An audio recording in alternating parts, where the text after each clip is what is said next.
I'm Funmi Fetto, and this is On Reflection, the beauty podcast with a global view on beauty.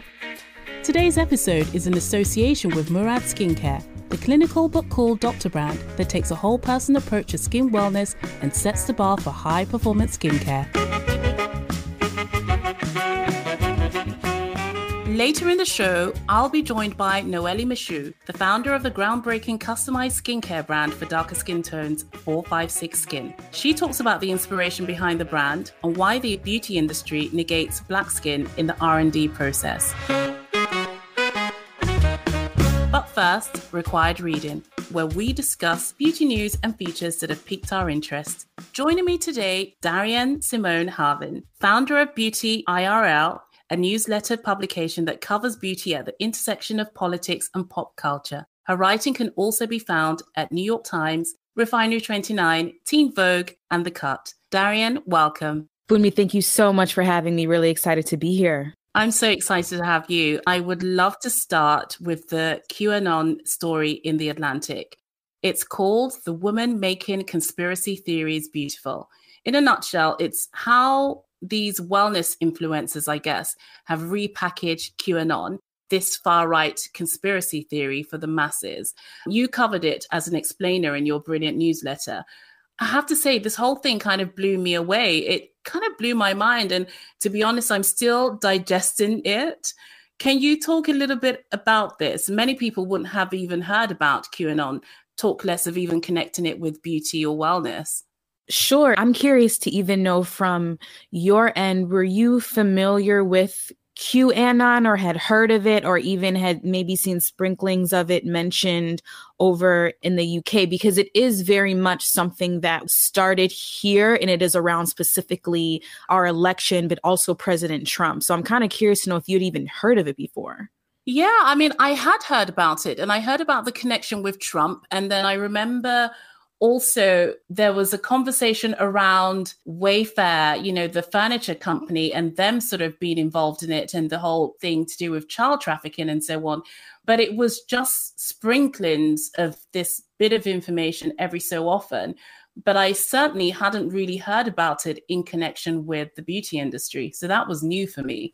Thank you for bringing up even the Wayfair part, and I can talk a little bit about that. I kind of want to explain first what QAnon is for anybody who doesn't know, and then I can talk more about how it found a place within the wellness community and really how that happened. And so QAnon is a right-wing conspiracy theory, and it is based around the idea that there is an anonymous, high-security individual who works for the administration or for the government in some capacity that is dropping clues, hints, and basically crafting stories on these outlets, these message boards called 4chan and 8chan. And essentially the belief around this conspiracy theory is that Trump is actually working almost as a superhero internally within the White House to expose global elites who happen to be pedophiles,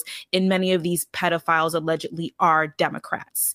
And so even saying it, I know that I sound peculiar and it all sounds a bit insane. And you are correct. That's because it is. And essentially, the QAnon is a conspiracy theory that taken the hashtag Save the Children. And it's all around this idea that there are people working at high levels within top industries, but specifically within the Democratic Party as sex traffickers. And so they will use the hashtag Save the Children.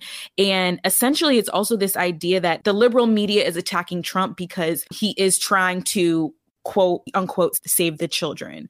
And so how did this find itself within the wellness community? One thing you always have to remember about conspiracy theories is that they come from a place of people wanting to find something to believe in, especially during times of confusion. And I think that the past 6 years, I wouldn't even say the past 4 years in which Trump was president, but really ever since campaigning began, and then also bringing it up to speed now with a revived Black Lives Matter movement, and then also COVID-19, people are confused. They're looking for answers. And so, maybe somebody who you never thought would even align themselves with conspiracy theory, let alone Trump, are now believing and feeding into this idea that the narrative that they've been fed from the left is actually false, and they have now taken a liking to Trump in some capacity. And so I think that really, and this is kind of what the article by Caitlin Tiffany on The Atlantic goes into, is essentially how this conspiracy theory that is known as a far-right conspiracy theory has really spread across party lines, or I wouldn't say party lines, but about different communities that are usually known for having liberal communities, such as the wellness community. One of the aspects of this has been specifically like the Save the Children narrative of, this is a human rights issue. This is what can be done about it. And because of these reasons, there are all of these ideological lines that also tie it to Trump trying to save the children as well. And so, yeah, it's been something that within the wellness community, there's been a lot of tension. There have been people who have tried to call it out, and then there have been people who have really leaned into it. What I found really interesting about it, actually, and reading this piece, was that there are a lot of people who have huge followings. A lot of these wellness influencers, they have these huge followings, and yet they wouldn't come on record to talk about it. They're using the aesthetic of beauty and wellness to post sort of cryptic messages about this conspiracy theory, and yet they're so reticent about coming forward to speak to the press about it. Why is that? Why do you think that is? Yeah, that is honestly a really good question. I think there are two things at play here.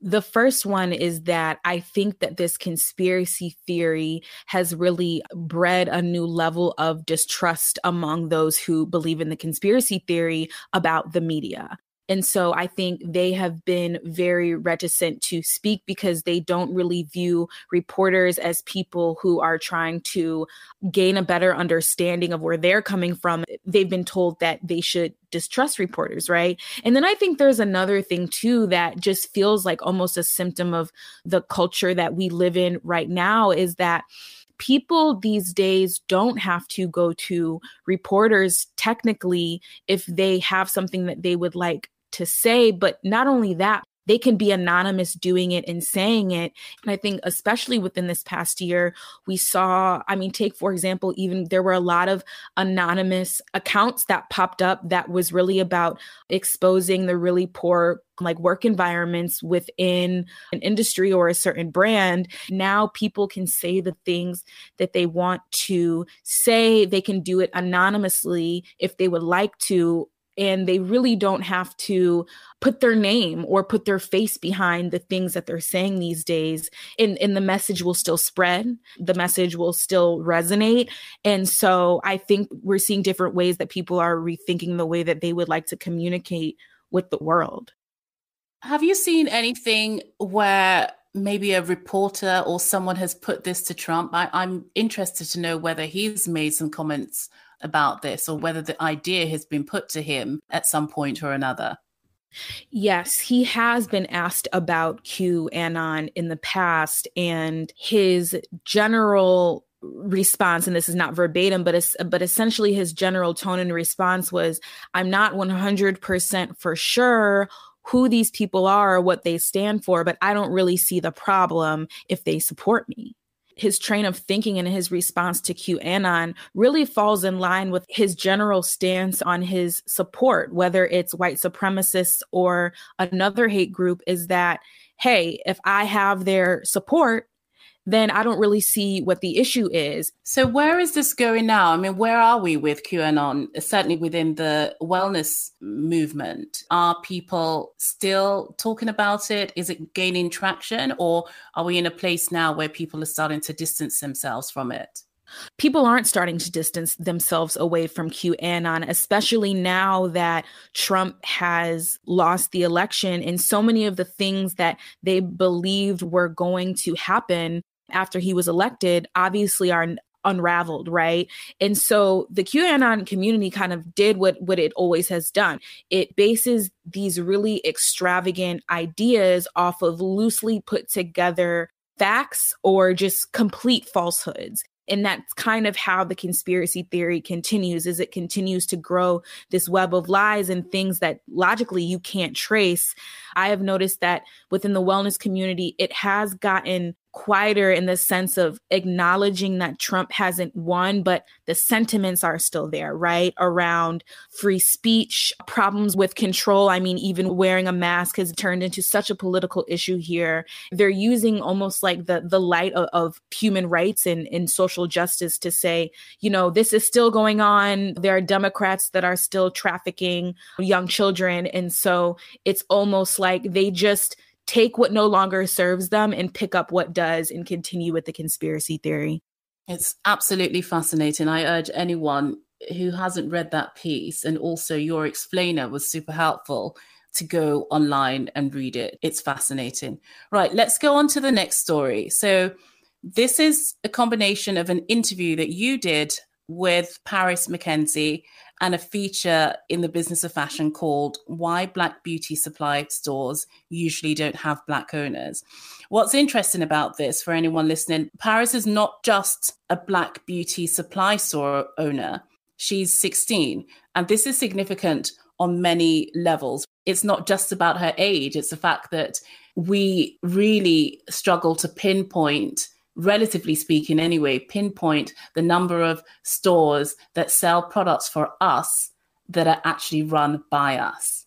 Yes, exactly. Instantly, when I saw Paris's viral tweet, essentially, you know, proclaiming her one of the youngest Black beauty supply owners, I knew that her story was special. And I really just honestly wanted to know more. And so I sent a photographer, you know, she's in Flatbush, Brooklyn, which is towards East Brooklyn, and just got on the phone with her to learn more about how she made this happen, not only because she's so young, but historically, it has been really tough for Black people to get into the beauty supply space. I would encourage people to read this article that is by Toby Adowu, because he goes into the history of even how Koreans were able to find this place for themselves within the beauty industry, how and why it became beauty supply stores.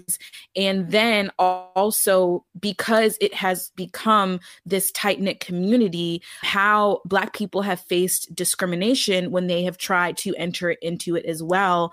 And I also thought that Paris's story was unique because, you know, I felt like you're now starting to absolutely see Black beauty supply owners pop up here and there, and they have found ways around, you know, some of the hurdles that involve just even setting up accounts for vendors, you know, having certain lines or certain brands that they know that their community or their patrons would want within their actual stores. And so, yeah, I just thought that her story was such a great way to also pinpoint a young entrepreneur, but also talk about different ways that Black people are starting to truly start their own beauty supply stores.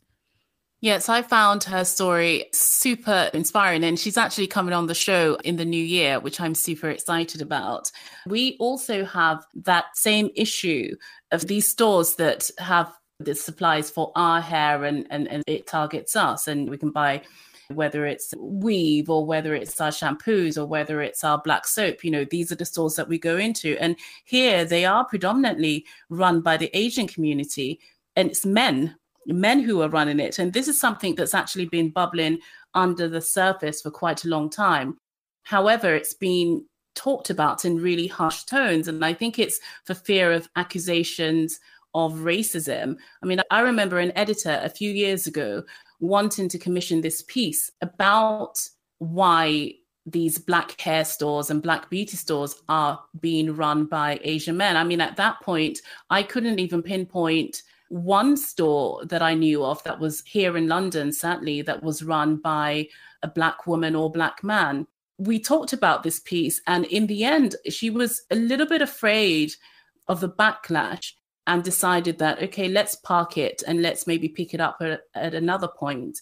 But I think that this has to be discussed. You know, there are so many issues around this.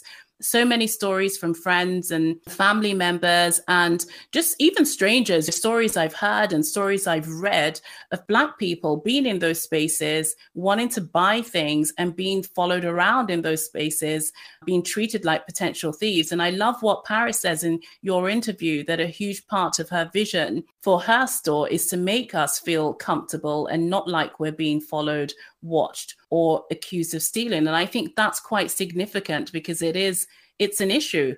Yeah, we're also seeing discriminations in the stores and on the business side. And I can even relate to the feeling of the editor who you were working with. I think about this myself because this is a story I still want to write. How do you approach someone about discrimination that this is not an illusion? This is something that is happening, right? And so the idea is not to paint a horrible photo or picture of Asian beauty supply owners, but there is still a responsibility to address and to cover and talk about situations in which real discrimination has taken place, and it's been frequent, it's been consistent, and it's real. Like, it is happening, from the customer perspective. I think one way that I'm really interested in approaching it too is there are Black beauty supply owners who have stories, who have run into difficulties. And I think even bringing those situations to a reporter and even just doing a reach out to a vendor or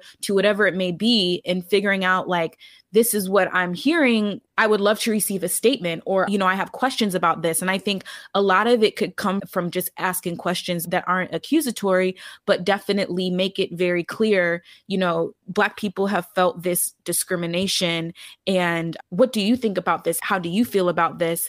And then just to kind of like move the conversation forward a little bit, I don't know if you've seen this over in the UK, but I feel like here, ever since COVID, there have been a lot of Black women who have just started online beauty retail stores. And I think that we're going to start to see more of this digital footprint that almost came out of a necessity. And it's going to be a huge way that Black women can enter the beauty supply game. I totally agree. Even in my local area, actually, there's a lady who's just opened a Black hair store. And goodness me, I was so excited when that opened. I mean, that only opened like a few months ago. And I think it was out of necessity and her thinking, actually, why not? And the rents were a bit lower than they would be normally.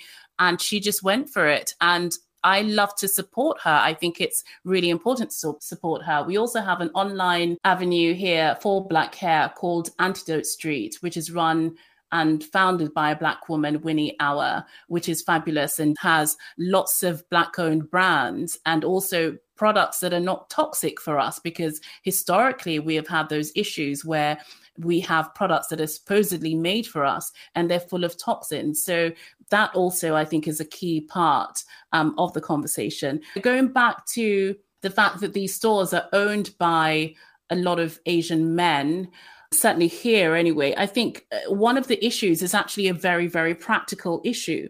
We have people selling products for our hair predominantly. Yes, there's beauty stuff there as well, and there's lots of other things you can buy in there, but a lot of us go in there to buy our hair products because also they're not available in mainstream stores. And that's a whole other conversation. But, we are going into stores being run by people selling products for our hair who don't know about our hair. They're selling products for Black hair, but it doesn't come from a place of knowledge. It doesn't come from a place of care for the community. It's simply about us being commodities. And in many situations, commodities that are not respected, despite the fact that our needs are being exploited to make them rich. And I guess that is capitalism, but it's still a very uncomfortable truth to swallow. Yeah. And if you think about it, I think that there is this sentiment that one of the huge advantages, and something that I have even seen the Black-owned beauty supply that opened a year ago that I now go to and really am intentional at spending my money, is that there are women there who are on the floor, right? Or who are behind the cash register, who understand the hair that they have in the store, so that when you turn around and want to ask them something, they're almost there and they're prepared and they're ready to help you. And I think the thing that I even think about is going into a store that a beauty supplies that is not Black owned, I still believe that there is a responsibility for them to know and understand the products that we use and have knowledge about our various hair textures, right? It seems good for business, but I think this point that even like Paris kind of touched on too is feeling like you can speak to someone who shows an understanding and not a hesitancy towards suggesting product or helping you to make a choice. And so I think I feel that honestly, no matter what your race, and I also think that this also like is for editors too, and in being beauty editors, is you have to understand, or you have to make a pointed effort to understand the complexity and the beautiful intricacies of Black hair. Oh, completely. I mean, I've always said this, that as a beauty editor, I understand if a white friend of mine comes to me and talks to me about where she can go to have her hair colored or what kind of products she can use. We don't have the same hair, but as a beauty editor, it's my responsibility and it's my job to know that. So I absolutely agree with you. I expect that same level of knowledge from my Caucasian counterparts. In terms of the stores, I do think that there is something about Black women being able to have some ownership in this respect. So here we do have a few more stores opening up, which is really nice to see. But of course, relatively speaking, it's still minimal. And one of the issues that was raised in this piece is, and you talked about it as well, you know, this barrier to raising finance. And we see that Black and Latino women are the most ignored when it comes to financing. So even though they are opening up businesses at a greater rate, but many of them are starting businesses by bootstrapping it themselves. And then in many cases, that affects its potential for long-term success. So I'm kind of hoping that now we are talking a little bit more about this, and there is a little bit more awareness around this, that there'll be more and greater opportunities for women of color to launch these kind of businesses. Yes, absolutely. I think it's always important to remember that entering the beauty industry has historically been a way that Black women have created financial stability for themselves and for their families.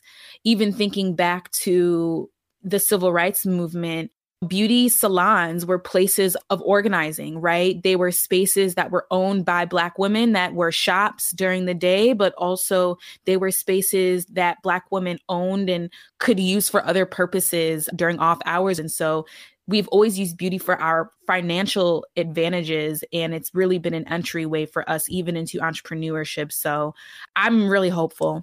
Me too. Let's go on to our third and final piece. And this was a long read. This is an essay by the model Emily Rata, and she wrote this for The Cut. And it's called Buying Myself Back. When Does a Model Own Her Own Image? I mean, I have to say, Darren, I don't even know where to start with this. I mean, for anyone listening, if you have not read this, you need to read this. It raises some really big issues around image and ownership. Darren, can you please break down the crux of this piece and why you chose it? Yes. So this piece still sticks with me. It is by Emily Rata. It is essentially, it's her own reporting on her own story. It's a first person story in which she uses a situation that she went through with trying to buy a photo of herself and the troubles and the issues that she went through, literally just trying to own the physical copy, blown up version of this photo, and the men that made it really difficult for her. And then on top of that, she also talks about the photographer who, because he owned her images and had taken these images of her, had created a coffee table that was about her and filled with images of her that she never received any money for because she did not own the photos. I think that her story is actually quite common, right? We just don't hear about them. And this idea that whether you are a model or even if you're an artist who makes something to some degree, who owns your work?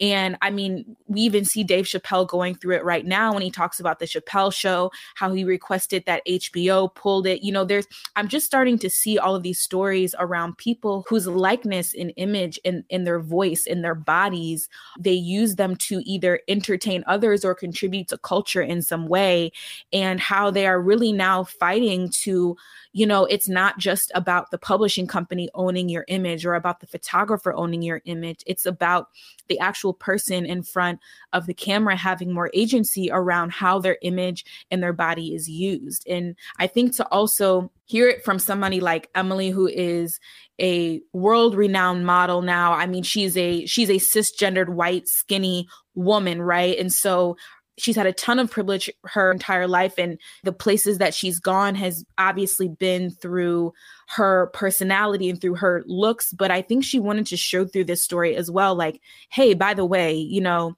I have thoughts on this and this is what I've experienced. And I don't want you to think that I can't fight against this, right? You know, I don't want to be the victim here as much as these many people down the line have wronged me. I mean, for one, I found it incredibly disconcerting and quite terrifying, you know, this whole idea of not having any control on your image, which is the one thing that you would feel or think as a human being should really belong to you, this thing that represents your identity. But I think this piece also speaks to the idea of how much of yourself to give away, how much of yourself you give away, how much of yourself you should give away. But as a model whose job it is, one could argue, is to sell her face and her body and her image and everything that comes with that, you know, how much control does she have over this? It's weird when you think about it that photographers have rights over images, but the models within those images have no rights. They have no rights over how their bodies and their faces are presented. And more often than not, particularly in her case, I thought it was really interesting. It's the exploitation is via men. You know, Emily Rata was exploited by a male artist. She was exploited by a male photographer. She was exploited by her own boyfriend. They laid claim to the image of her face and her body, and they claimed it as theirs. I mean, I have to say, I literally, and I'm really not exaggerating, I literally shook as I read this. I really, really did.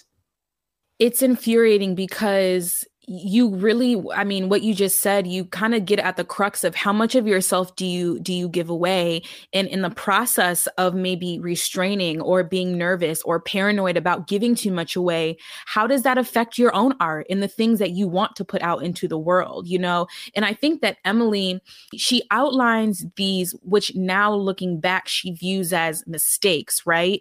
For whether it was how vulnerable she was on set or a way that she felt pressured to deliver, right? Or to please a photographer who really didn't have her best interest at hand either, or at all. I think the one thing I would love is to just sit in on like a model Kiki session one day, because their world is changing every day and it's so circumstantial.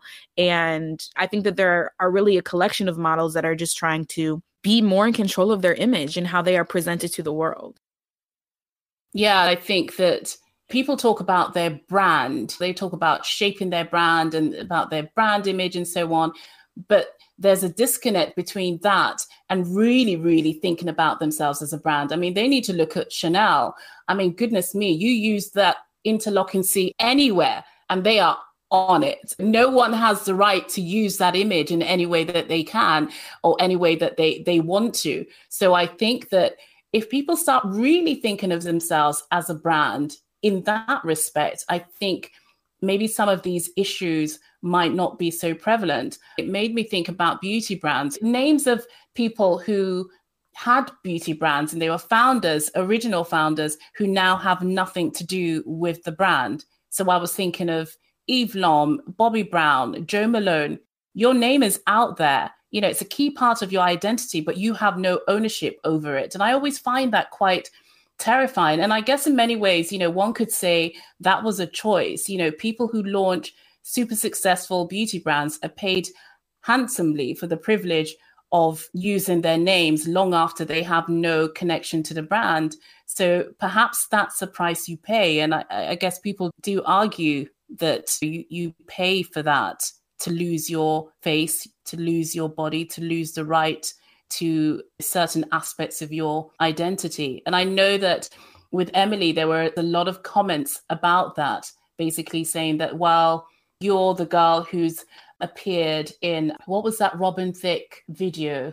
Blurred Lines. Yeah, you're the girl who did that and you've done this and you've posed here. So why are you complaining? Why do you think that you have the right to that? Because you've already put yourself out. But I would say that there's a difference between being a public person and being public property. But in many ways, those two things tend to be conflated. Yeah. And almost even when you read this story, it feels like people wanted to punish her for being sexy. They wanted to punish her for being feminine. They wanted to punish her for feeling comfortable in her body. They wanted to punish her for being sexual. It almost feels like they try to justify their own actions by throwing Emily's personality and what she has to offer in her face, almost as justification for their own actions. Fundamentally, what this left me with was, I think it's so incredibly important for us as women to have control over our bodies and how our bodies and our faces are used. I guess when you're a public person, as we saw from this piece, it's so much more complicated. Absolutely.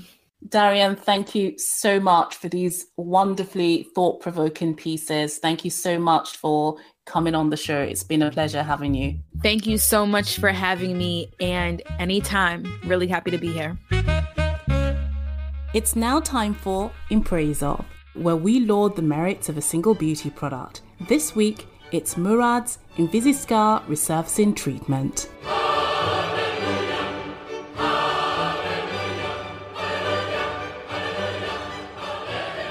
Every so often, there are beauty products that I feel strangely emotional about. This is one of them, and I'll tell you why. There was a time when dealing with breakouts and acne was something teenagers went through, a rite of passage, if you will. The idea that once you hit your 20s, your spots would disappear forever and you'll never have to hide them again under your fringe or foundation, especially bad foundation that made you look like a human Lucozade. This describes me. It describes what I thought, it describes what I believed, and it described what I held on to, because it provided a glimmer of hope every time I looked in the mirror. But what I believed was a fallacy. I continue to be plagued by breakouts long after my teens, and it's actually this way for so many people. I don't know, perhaps it's pollution or our increased stress levels. I really don't know, but what I do know is that the struggle with adult acne is real.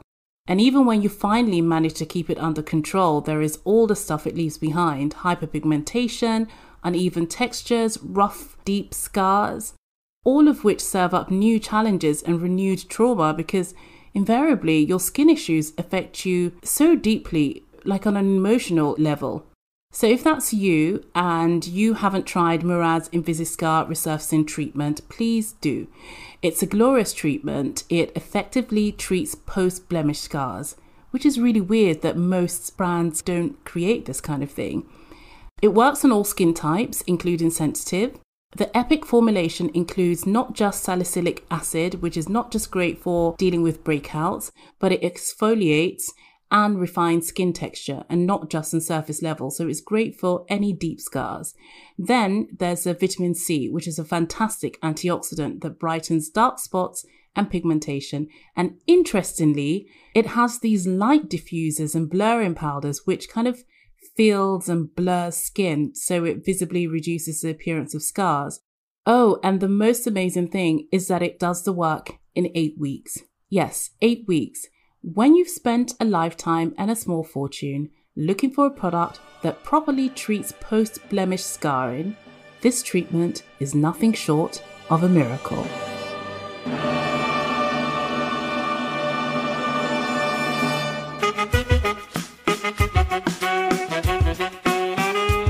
Now, talking points. Joining me today is Noeli Mashu. She's the founder of 456 Skin, a recently launched customized skincare brand that is created specifically with darker skin tones in mind.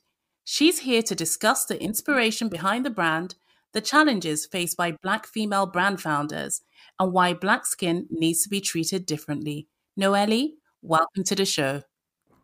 Thank you, Funmi. Thank you so much for having me. Thank you so much for coming on. So I'm going to go straight into this. I want to know why you felt the need to launch this brand and whether there were any elements in your own personal experience that actually informed this. Launching a skincare brand or even being an entrepreneur was never something that was in my field of possibles when I was growing up. That was never part of my life plan, especially given where I came from. I was born in Cameroon, in Africa, and I grew up in a small village in Normandy. And I never really knew what I wanted to do with my life, to be honest. And while my parents' objective as immigrants were more on the safety and stability, they were all about you get some sort of diploma and get a stable job. I just knew that I always had this hunger for more and the need to push past kind of my circumstances. Growing up, I had such a complicated relationship with my own skin, and I knew that my skin was not the norm and it was even considered sort of disgracious.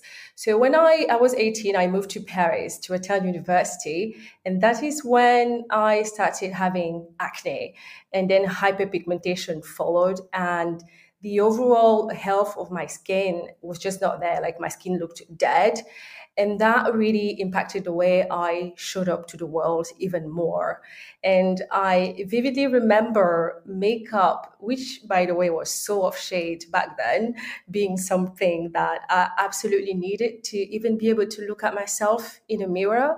And that was kind of sad. So when I turned to skincare to try to find solution for my skin, I kept spending fortunes, literally going from one product to another, and just constantly being in this struggle discovery. Most of the time, they just made it worse. They made it worse. So my best option again was to hide the problem with makeup, and that just didn't feel like a choice. But even then, I was like, well, this is France. It's a Caucasian country, and so it would make sense that my options here are limited. But then I moved to London and it was pretty much the same. And then I moved to New York in 2013 thinking America is so diverse and my option there would be expanded. And that was simply not the case. I had joined an e-commerce agency where I was managing a few cosmetic brands. And so I worked closely with makeup artists, beauty editors, YouTube gurus, etc. And their feedback was really what made me realize that this was just not a problem for me, for my sisters or my friend. It was really a global issue, and that there was a huge gap when it came to skincare for women of color. And that is what created that spark in me. And I became a little bit obsessed with understanding what was wrong with my skin and why all these beautiful products would just not help me achieve a healthy skin. And so that's how 456 kind of started in my own mind. So many people would argue that skin is skin, and the ethos of your brand, however, is centered around the idea that Black skin is different and it needs to be treated differently. I'd love you to talk to me about that. Why is it that Black skin needs separate skincare and needs to be treated differently? People often say that skin is skin, which in some ways is true. People also say that everyone suffers from the same skin conditions, which is also true, right? Anyone can have dry skin, oily skin, hyperpigmentation, etc. But the difference is the way this manifests on darker skin tone, which is a very unique way. So let's take an example for, my Caucasian friend will get acne, all right? And then after acne, she'll get a spot. That spot will go away in a few days. She'll have a reddish patch that goes away in a few days or maybe a week later. When my skin gets acne, I would then get a dark spot that would take months and sometimes years to fade. And that would end up being the thing that actually bothers me more than the acne. And there is an explanation to that. So there's this American dermatologist called Fitzpatrick who created this Fitzpatrick scale, which classifies humans in 6 different phototypes. So phototype 1, 2, 3 are people with the lowest levels of melanin in their skin, or Caucasian skin or white skin. These skin have their specific dermatologic principles, like they have less melanin, they will burn easily under the sun, their skin has less collagen, less elastin, which is why it ages faster. And then from skin phototype 4, 5, and 6, which by the way is why we call the brand 456, you have people with higher melanin content in their skin. They tan easily, but they also have other structural and functional differences, like they have more layers to the epidermis, which tells you that to give the skin proper hydration, you need products that understand how the skin is set up and that are properly vectorized to penetrate deeper into the skin. This can also have very robust, very active melanocytes. The melanocytes are the little cells that produce the melanin pigment. And yes, melanin is a blessing and it's a great protector for the skin. Also means that whenever the skin feels under attack, like any inflammation, any irritation, acne, too much heat, pollution, aggressive skincare, the melanocytes will get triggered and they go into overdrive and produce excess melanin to kind of protect the traumatized area, which is why you'd hyperpigment. And that's why hyperpigmentation is such a huge concern for skin phototype 4, 5, 6. I mean, for me, there's a dozen of those structural and functional differences, not to mention the impact of the climate on the skin barrier, which tend to become unbalanced under colder climates, and the skin loses its ability to retain water and becomes more susceptible to inflammations. I mean, these are all very important things we should be taking into account if we truly want to be inclusive and create products that work for the skins as well. What's interesting to me, however, is that all of this information in many ways is out there, but we don't come across many brands who use the dermatological principles of the Fitzpatrick scale to create products. I just wonder why it is that a lot of brands will say, we've created products for everyone.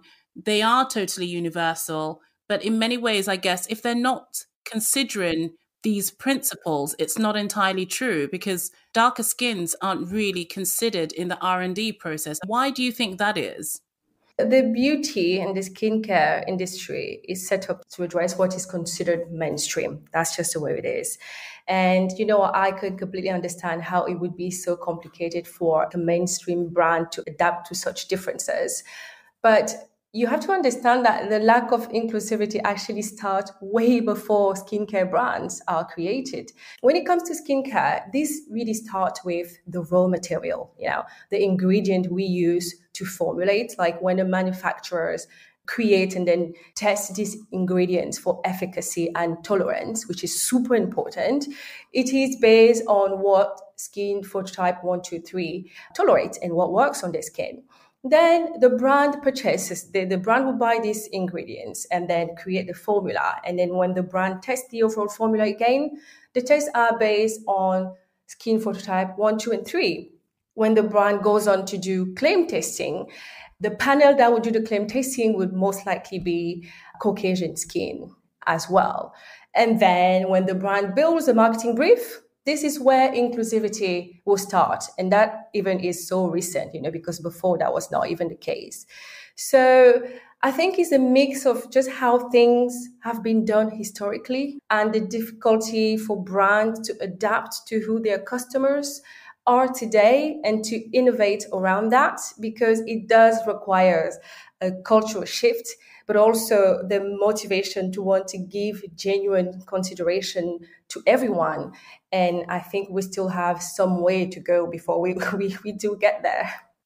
So the whole thing around Black founders, particularly Black women, being the least funded is well documented. There are so many stats around this that say that it's the smallest demographic of business owners or potential business owners and entrepreneurs that are the least funded.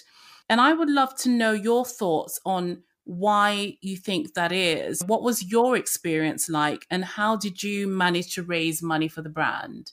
So, this is a very hard process. Raising money is a hard process for any entrepreneur. Unfortunately, this process is still super hard for women, and even more so for women of color.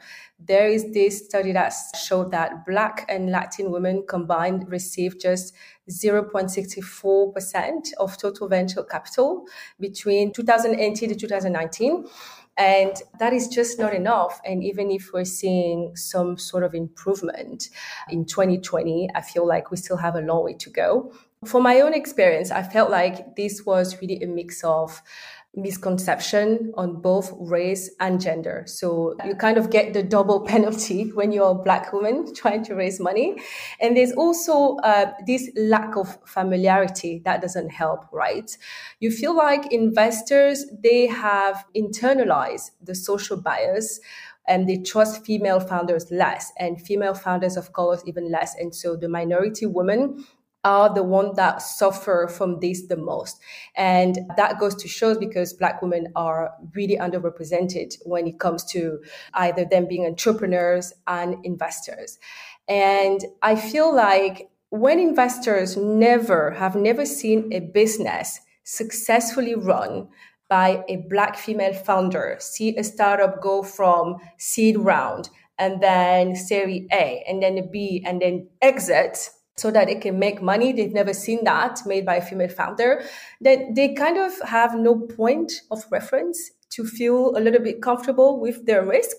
And it's a vicious cycle. It's a vicious cycle that makes things difficult and that makes change difficult. So obviously, not only do we need more VC of colors in the room so we can get that sense of familiarity, but we're not going to create them, in a blink of an eye. This kind of thing takes generations in the making, takes years. So in the meantime, I think it's important to raise awareness of this problem with the VC. The VC have to be aware that they have a problem and they have to commit to understanding the roots of why they don't naturally support women of color. And I feel like without that, we may have a small change thanks to movement like Black Lives Matters or to celebrities like Serena Williams calling for change. But the system would eventually just go back to its old habits. My personal experience with this was like if I hadn't had someone very close to me, my fiance, who's also an entrepreneur, who kind of taught me the ropes, like this is how you raise, this is who you talk to, I was never going to be privy to that kind of information. So you also have this sense of like a boy club, like a club where it's always the same people who know how to get access to the right network, and then to get the money, and then they get finance, even if their project are not showing tractions. So it's a very difficult issue, and I think that if we do not have awareness, the VCs don't have awareness, and then even Black women don't have the awareness that they may be limiting themselves because they don't see examples of women that look like them taking these positions in life, then we kind of find ourselves in a system where one side does not give enough and the other side does not give enough. So change has to happen in both sides. When I see some of my peers, Black women who are starting a company, I always tell them to really go for the bolder move, ask for lots of money, don't be afraid, don't position yourself as a minority. You are an entrepreneur and you should not let your Blackness condition the fact that you want to start a company. That is such excellent advice.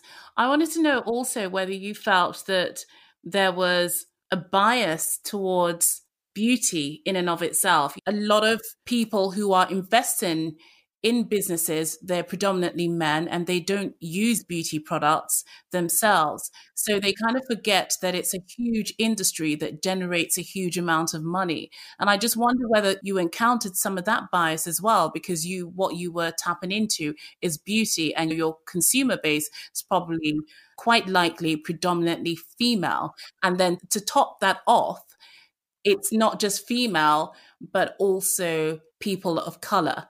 I wonder whether that bias plays into the way that people saw your particular brand.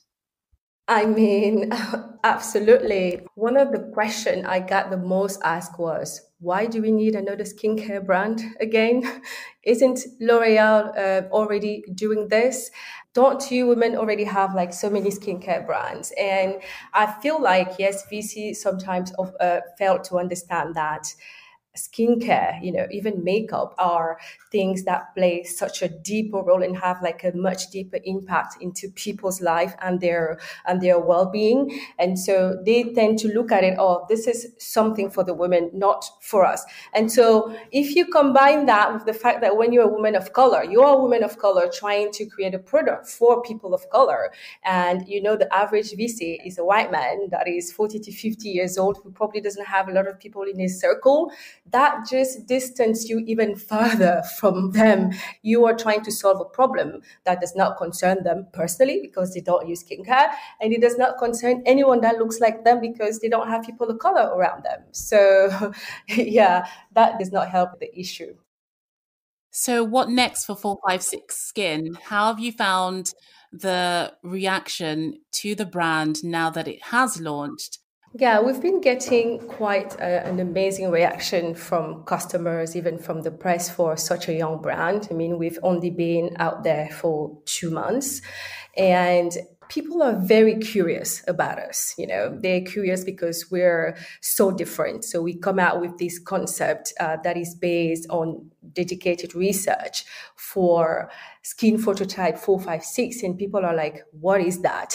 We've been selling quite a lot of products for such a young brand, and people are really, really happy to see a brand that has the ethos that we have and makes products that actually are giving results and are changing people's lives. We have set ourselves to become an important brand for our community. We have the total independence to keep innovating for the community, and we can only hope that more and more people will learn about us, that they would learn about what it means to have melanin in your skin, and that knowledge would empower them to ultimately make the best decisions for the skincare and choose us. And for the R&D teams around the globe and those in charge of making these decisions about what products and what ingredients go out there, what is your message to them? We started off this conversation talking about the R&D process not actually taking darker skin tones into consideration. So how can we see that change? Well, it always comes down to the customers. Always the customers themselves. Whenever we see massive shifts and moves forwards in our society or in the beauty industry, it is always because customers have gained an awareness of something and they demand the change, and they make it known that they will only support the brands that implement that change. And so that becomes a financial motivation for brands to change. I personally feel like that's the only way forward, because if brands have no motivation to change, why would they? They're doing well, they're selling to everyone, they're generic products, so why would they change? So I feel it's going to take bringing more awareness to the topic, talking more about the skin phototype for us, many other brands, journalists like yourself, repeating this message so that people with 456 phototype can gain the awareness and the knowledge about their skin. And because this segment has such a huge spending power, when it comes to beauty, and it's a segment that keeps growing more and more in size, I think that when we have these two components, people having awareness and having a financial power, then brand will have no other choice than to listen. I think we still have a long way to go before we get to that point, but it's moving on the right direction. Yeah, absolutely. I totally agree with that. Noelle, thank you so much for coming on the show. It was amazing speaking with you. Thank you so much. Well, thank you for having me, Funmi. Au revoir. And that's it for this week. Please do visit us on orbpodcast.com for links to all the articles we discussed. And if you haven't done so already, please do subscribe to our weekly newsletter. My thanks to Darian Harvin, Noelle Michoud from 456 Skin, this week's brand partner Murad, and to you for listening to On Reflection.